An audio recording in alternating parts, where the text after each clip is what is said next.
안녕하십니까. 박훈탁TV입니다. 세계적인 전기자동차 회사 테슬라의 CEO 일론 머스크가 문명이 무너질 것이라고 경고했습니다. 지금 미국은 공급망이 붕괴해서 큰 공경에 처해 있습니다. 그런데 미국의 공급망 붕괴의 가장 큰 원인은 인플레이션이 아니라 출산율 저하로 인한 노동력 부족입니다. 머스크가 출산율을 증가시키지 않으면 문명이 무너질 것이라고 경고했습니다.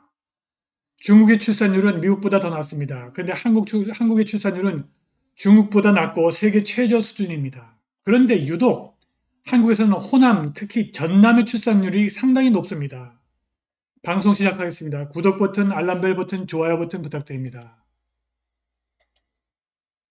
일론 머스크 같은 억만장자조차도 현재 상황이 전혀 지속 가능하지 않다는 것을 알고 있습니다. 우리가 가고 있는 길을 계속 가고 되돌아갈 조짐이 전혀 없다면 사회적 붕괴는 불가피하다는 것입니다. 사실 사회적 붕괴는 이미 우리 주변에 시작되어 있습니다. 불행하게도 대부분의 사람들은 여전히 그것이 실제로 일어나고 있다는 사실을 인정하지 않거나 아예 관심도 없습니다. 일론 머스크는 확실히 매우 흥미로운 사람입니다. 그는 기득권층을 화나게 하는 것을 두려워하지 않으며 종종 우리 시대의 지배적인 담론에 완전히 반대되는 의견을 표현합니다. 그는 월스트리트 저널 기고문에서 우리의 저출산율이 문명에 대한 가장 큰 위험 중 하나라고 말했습니다. 머스크는 월요일 월스트리트 저널 행사에서 사람이 충분하지 않다고 말했습니다. 나는 이것을 도무지 충분히 강조할 수 없다. 충분한 사람들이 없습니다. 라고 그가 말했습니다. 이 기술 억만장자는 낮고 급격히 감소하는 출산율이 문명에 대한 가장 큰 위험 중 하나라고 말했습니다. 실제로 의심의 여지 없이 출생률은 확실히 급격히 떨어지고 있습니다. 사실 여기 미국의 출생률은 사상 최저 수준이며 미국의 모든 주는 이제 인구 대체 수준 이하로 떨어졌습니다. 인구가 줄어들고 있다는 뜻입니다. 출생률이 다시 증가하기 시작하지 않으면 곧 인구가 꾸준히 감소하는 것을 보게 될 것입니다.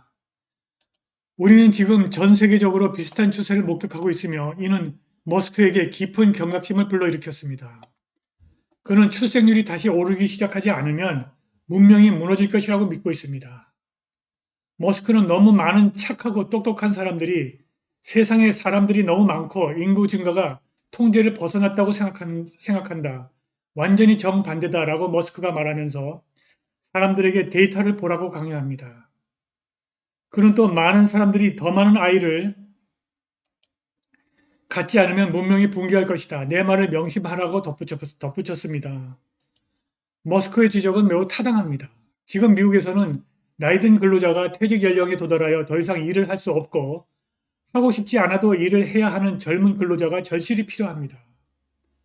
부두에서 일을 해야 할 젊은 노동자가 없어 지금은 미국이 지금까지 경험해보지 못한 가장 큰 공급망 위기를 겪고 있습니다. 현재 남부 캘리포니아 해안에는 123개의 화물선이 하역을 기다리고 있습니다. 마린 익스체인지에 따르면 이 123개의 화물선이 미국으로 운송되는 모든 컨테이너의 40%를 차지하는 남부 캘리포니아 부두에 컨테이너를 내리려고 기다리고 있습니다. 이 123척의 선박 쪽 62척은 컨테이너선이고 그중 35척은 정박에 있고 27척은 배회하고 있습니다. 팬데믹이 오기 전에도 미국은 다양한 공급망 전반에 걸쳐서 젊은 노동자 부족으로 고통받기 시작했습니다. 지난 몇 년 동안 수많은 사람들이 사망하거나 무력화되면서 노동력 부족이 심각해졌습니다. 대부분의 공급망 작업자가 지금보다 훨씬 더 많은 급여를 받아야 합니다. 인플레이션이 모든 것을 바꿔버렸습니다. 옛날에는 시간당 15에서 20달러가 서해안에서 생활할 수 있는 임금이었으나 이제는 그렇지 않습니다. 샌프란시스코에 있는 금융 전문가 샘 도제는 자신의 블로그 파이낸셜 사무라이에서 수십 명을 대상으로 실시한 설문조사에서 시애틀 또는 뉴욕과 같은 주요 도시에서 자녀 1, 2명을 둔 중산층 생활을 하는데 연간 무려 약 30만 달러의 수입이 필요하다는 사실을 확인했습니다. 인플레이션은 우리의 생활 수준을 체계적으로 파괴하는 숨겨진 세금입니다. 시간이 지남에 따라 전국 노동자들의 임금은 서서히 오르고 있으나 임금이 생활비만큼 빠르게 오르지는 않습니다. 결과적으로 중산층은 완전히 제거되어 버렸습니다. 세계 불평등 보고서 World Inequality Report에 따르면 1995년 이후 억만장자들이 차지하는 비율은 1%에서 3%로 증가했습니다. 억만장자의 수가 3배 증가했다는 얘기입니다. 이러한 증가는 코로나19 팬데믹 기간 동안 더욱 악화되었습니다. 실제로 2020년은 전 세계 억만장자의 부의 몫이 기록적으로 가장 가파르게 증가한 한 해였습니다. 라고 이 보고서가 말했습니다. 우리는 인류 역사상 가장 큰 부채 거품의 말기 단계에 살고 있으며 부유한 사람들은 날이 갈수록 더욱 부유해지고 있습니다. 게임은 그들에게 유리하게 조작되었으며 우리 사회가 수천 가지 다른 방식으로 그들 때문에 붕괴하기 시작하는 와중에도 그들은 멋진 시간을 보내고 있습니다. 그러나 시계는 계속 똑딱거리고 결국 시간이 다 될 것입니다. 이 시점에서 사회 전체는 누구의 경고에도 귀를 기울이지 않을 것입니다. 우리는 재난이 마침내 닥쳐서 더 이상 할 수 없을 때까지 우리가 하던 일을 계속할 것입니다. 중국의 상황은 미국보다 더 심각합니다.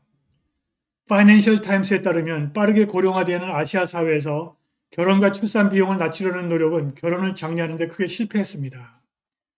지난 4월달 중국의 민무부는 결혼식 비용이 일반 가정이 감당할 수 없을 정도로 높아짐에 따라 29개 도시에서 결혼을 보다 저렴하게 하기 위해서 교육운동을 시작하였으나 혼인율은 결국 13년 최저치로 떨어지고 말았습니다. 2021년 1, 2, 3분기 신규 결혼허가증 발급 건수는 590만 건으로 13년 만에 최저를 기록했습니다. 결혼허가증 발급 비율은 최근 8년 동안 계속 하락했습니다. 5개 성에서 청두에 있는 사우스웨스트 지하통 유니버시티 연구원들이 수행한 연구에 따르면 현금에서 주택에 이르기까지 다양한 항목을 포함한 결혼 지참금 및 약혼 선물의 평균 비용이 지난 7년 동안 연평균 50% 폭증했습니다. 결혼 비용이 연간 가구 평균 소득의 6배 이상입니다. 앞에서 우리는 미국과 중산층의 심각한 수준의 인플레이션이 저출산의 원인임을 확인했습니다. 그런데 한국의 출산율은 미국과 중국보다 낮은 세계 최저 수준입니다.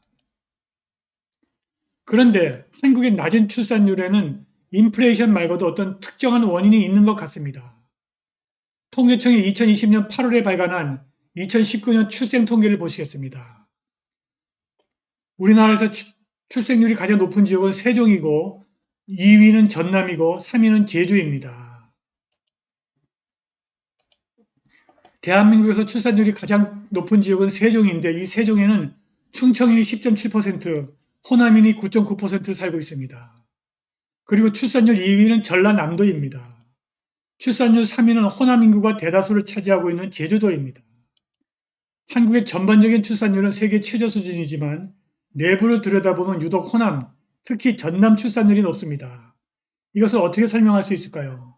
호남인에게 선택적으로 주어진 출산을 장려하는 어떤 혜택이 있는 걸까요?